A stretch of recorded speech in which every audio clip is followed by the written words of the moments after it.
到今天，其实市场已经证明了全景运动相机它是可以成功的，甚至一定程度上，它比运动相机的市场还要大。无论是极限运动，还是极限爱好者，还是做日常的记录，它都非常的方便，因为可以记录所有的东西，你后期再来慢慢构图，也可以做很多特殊的效果，这很有特点。那 Insta360过去一直是这个品类里面的佼佼者，笼络了行业里面大部分的收入，非常厉害。那么国内的另外一个影像巨兽大疆，怎么可能放在这个市场不管呢？于是这么多年之后，他们推出了这么一台叫做 Osmo 360的相机，非常的特别。那它要解决的问题很明显，第一是画质要在行业里面有绝对的竞争力，第二是它的软件不能够拉垮，最后加上一些特殊的独家功能，并且性价比还不错，这样才能从 Insta360手上抢来不少用户的订单。那我认为大疆在这几点上的考虑还是非常周到的，他们的的确确有很多行业里面，至少是全景相机这个体系里面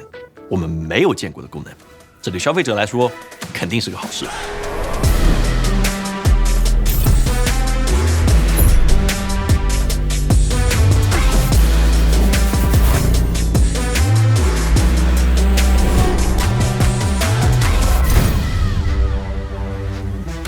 大疆这次给 Osmo 360定制了一块1英寸方形的传感器，也就是这台相机其实它里面有2块1英寸的传感器，它非常的特别。为什么大疆这么喜欢节省成本的厂商要来定制它？因为它和传统的平面视频是不太一样的。我们想一下，全景相机的相场其实是2个圆形把它拼起来得到的，那这就导致了全景相机正常是没法利用整一个传感器的，和常规的成像方式不同。假如这是一个长方形的传感器，你会看到的现象就是它边缘的很多的像素面积都会被浪费掉。那比如这是一块1.28分之1英寸传感器，你会看到它的可利用面积大概是44.2平方毫米。那大疆为什么要定制方形传感器呢？你看这样，它就能把这个像源变得更大一些。所以这一块1.1分之1英寸的方形传感器，它的成像面积达到了72.4平方毫米。那两者的面积相差了63.8%，这个差异还是非常巨大的。这块在行业里面从来没有见过的方形传感器呢，确实给 Osmo 360带来了很多的优势。那首先参数上，它现在支持录制全景视频 8K 50帧，这个规格已经非常离谱了。还有 4K 120帧单个镜头拍摄的录制规格，确实是行业里面独一档的。那日常记录，我觉得 8K 30帧就够用了。如果想要画面更加丝滑的话，8K 50帧你现在确实可以选，但是有一个代价。别的模式我们都试了 ，Osmo 360是不容易过热的，室温之下我们没有测出来。但是 8K 50帧室温之下，17分钟左右就会出现过热，这一点你一定需要注意一下。那传感器变大为这个相机带来另外一个很大的优势，就是它综合的画质，就是哪怕不缩放，你直接看全景模式之下，你应该是可以感觉到哪一台是 Osmo 360的，对吧？当然颜色上我不能说它更好，但是你会看到它画质的细节还有锐度，那真的是有挺明显的一个提升的。综合画质我觉得和别的全景相机比起来，我们在各种环境下都测试过，的确，我觉得肉眼看上去会更好一些。那甚至在单镜头模式之下，你会发现很离谱，它一个镜头因为传感器也很大，现在能够最高拍摄5K 的分辨率，甚至比它自家的 Action 5 Pro 传统运动相机的分辨率还要再高一点。那虽然说画质不一定比它好，但是已经很厉害了。那另外还有一个我觉得还挺离谱的一点，就是它的动态范围，你可以看一下，非常的夸张。相比别的相机，它画面过曝的情况，还有暗光的环境，表现的都非常优秀。尤其是夜景模式，因为传感器大了，这个真的没什么可以说的。你可以看到它的人物肤色，还有整体的亮度表现，也会比 X5 要好很多。但是它是不是就是夜景之神呢？就我必须得跟你强调这一点，全景相机，你对它的预期应该是夜景能拍得清楚，而没有办法拍得好。如果要拍得好的话，那 Pocket 3这样的相机会比这个全景相机画面要好很多，这一点预期我们一定得管理好。那同时它也支持 D-Log-M， 如果你知道我在说什么的话，反正就是后期更好调色的一个规格，也有10比特的直出画面。对普通用户来说，我觉得大多数人应该不会选择拍摄 D-Log-M，10比特画面本身也不会有色彩断层。然后这次大疆对于直出画面的色彩调教，我觉得也非常优秀，人物面部会单独给你提亮，所以整体拍起来会比现实中更美好这么一点。之前全景运动相机最大的问题就是它的视场角太大了，所以一旦你把它变成一个平面的2D 视频以后，它的画质是永远不如传统运动相机的。但是 Osmo 360就很取巧的通过这2块定制的传感器拼到一起，实现了一个画质上的飞跃。反正我真的觉得不说它超越，但是至少现在可以不输给常规的运动相机，这一点还是非常厉害的。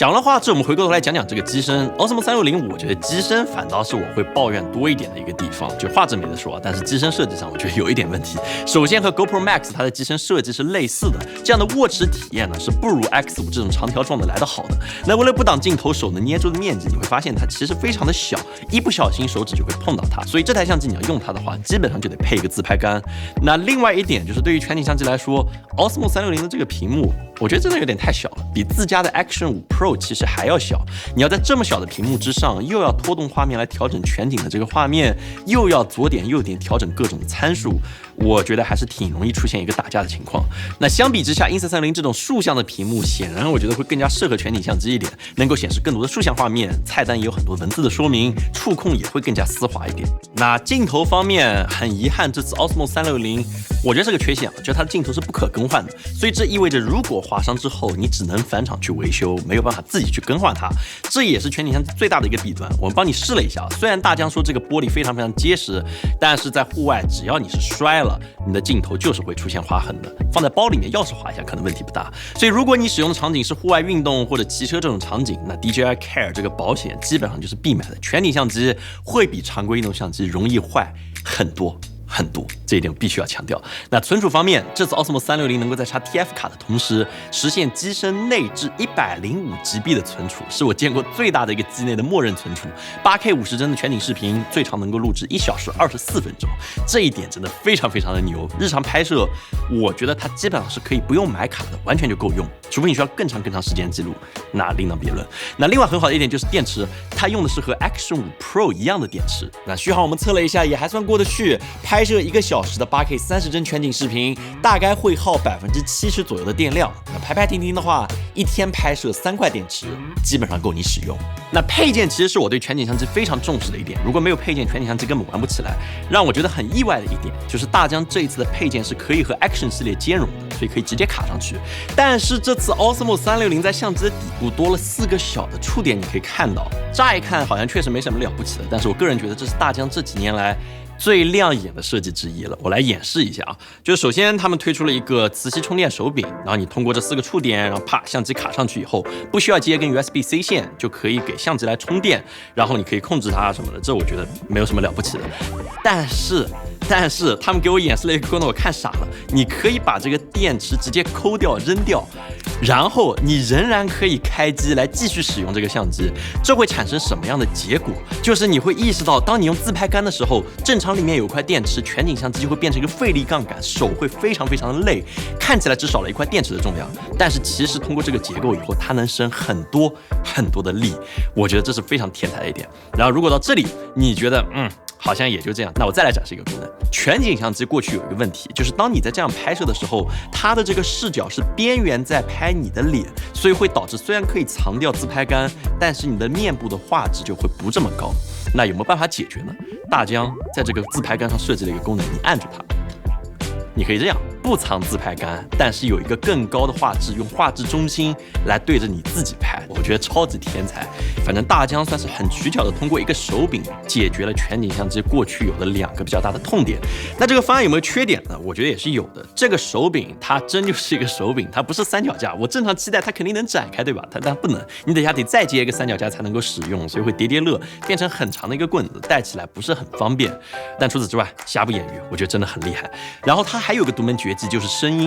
音是大疆很重视的一点，所以他们这次 DJI Mac 2还有 Mac Mini 可以直接配对2个到 Osmo 360之上，不需要接任何的配件。所以这一套组合拳下来，你会看到 Osmo 360有一个我觉得挺独特的用法，它可以不拍全景视频，它就每个镜头单独来用，像一个运动相机来拍摄，但是它可以在不停止录制的时候按这个按钮切换镜头，也就是说一条视频的文件里面会有2个视角，我觉得很厉害。然后再加上有好的声音，一定程度上它和 Pocket 3就变成了一种不一样的拍摄 vlog 的方式。反正就是一个人拿着一台相机，但是有2个机位。那么如果大疆能够实现一个功能，你想一下啊，就是它2个镜头不录制全景视频，但是都单独录制2D 的视频文件，比如说面对一个人进行采访，直接就是2条视频轨道被录了下来，然后你后期在软件里面可以选择我要这个机位还是那个机位，就是一台相机但有2个机位，这是我觉得很厉害的一个多机位的拍摄方案。如果大疆能够实现这个功能的话，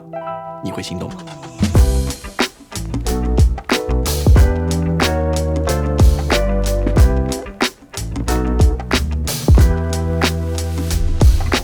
软件方面，我觉得是这次大疆 Osmo 360唯一比较薄弱的地方。就你说功能吧，大疆它确实都做了，智能分析画面的高光时刻、一键成片，那它也都有这些功能。但是 Insta360会通过智能的分析画面中的内容，自动运镜，做到一键出片，这是他们的很强的一个地方。但是大疆我们用下来会发现，很多时候你还是要在软件里面自己调整构图，告诉它哪里是我想要的，会有一点笨笨的感觉。那全景视频后期本身就是一个比较繁琐的过程，毕竟影视这么多年都在做这个全景相机，所以后期的点上，我客观评价会比大疆的体验要好很多。那另外，大疆也同时推出了他们的桌面端应用，这个 DJI Studio 一个桌面版的软件，那和剪映长得有点像，那只能说它现在能保证基本功能都有，但是用下来我觉得说不上到好用的级别。大疆现在我觉得急需补齐的就是软件的最后一块短板，全景视频我觉得是非常需要后期来处理的一个视频，前期因为你没法构图，后期如果处理的流程不顺畅的话，再好的画质你分享不出来也没有用。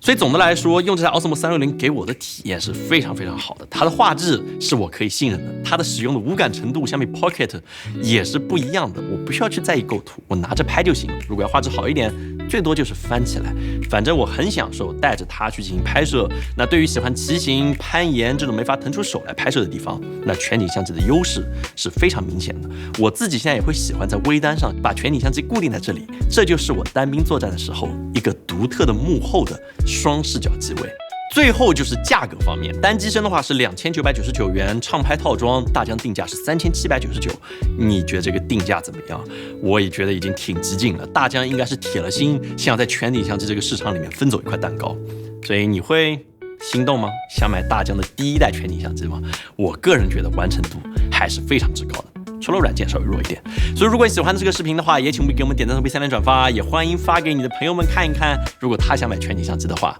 这会对我们有非常大的帮助。那么我们下次再见。